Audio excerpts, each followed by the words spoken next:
We encounter marketing materials every day, thousands of times per day, and we don't always get the sense that the marketing we're experiencing is for us. I put the emphasis on the "for" on purpose. Much of marketing feels like it's for other people, different customers with different problems and priorities, or just the company's ego. Historically, you could split marketing into two camps. Camp Seth Godin calls interruption marketing and permission marketing. Here's an example of interruption marketing.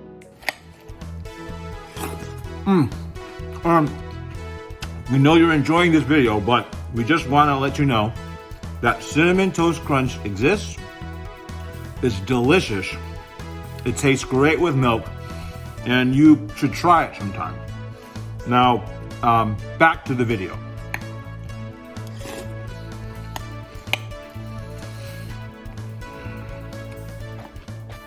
Interruption gets annoying.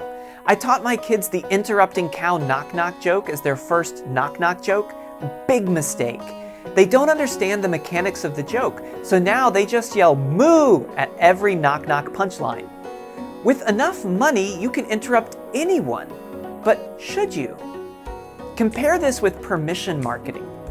I share with you messages you find anticipated, personal, and relevant. Messages that really help you with problems you really feel.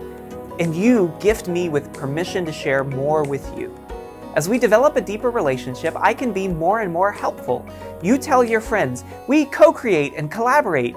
There's a certain reciprocity that forms in our connection, and we all flourish.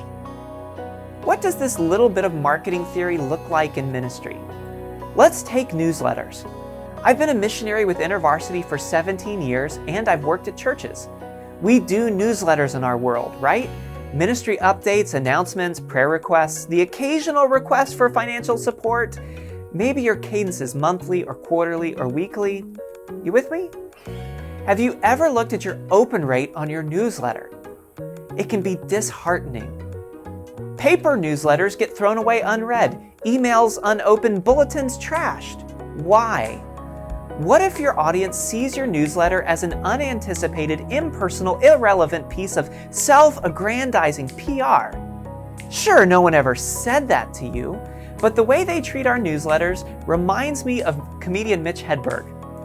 When someone's trying to hand me a flyer, it's like they're saying, "Here, you throw this away." Jokes aside, I don't want people to ignore my newsletter or yours.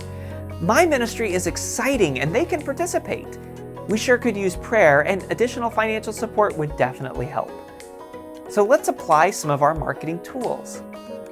To start, my newsletter needs to generously help my readers solve their problems. Not my problems, their problems. Don't write to inform, write to help.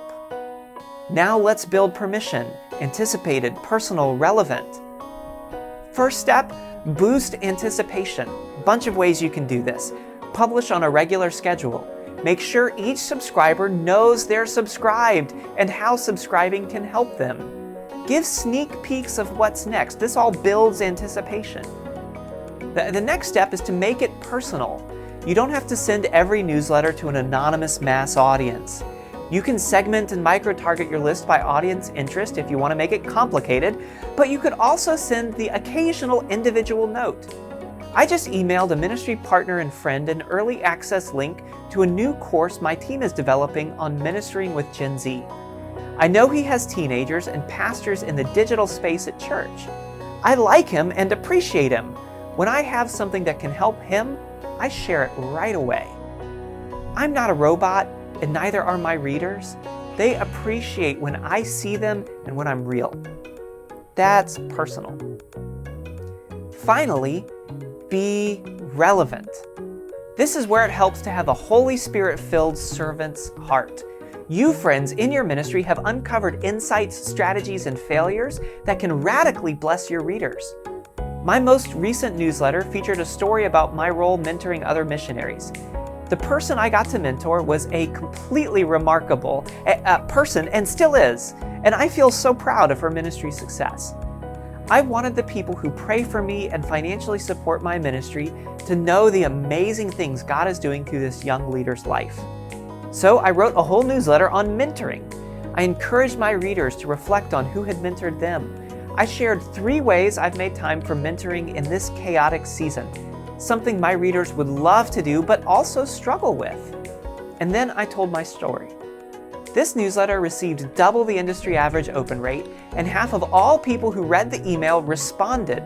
What's more, 9 of them clicked on the link to learn more about financially supporting the young leader I mentored. Consider your newsletter, bulletin announcements, updates. Look at them through the lens of generous helpfulness. Prioritize relationships. Ask, how does this help? That's marketing.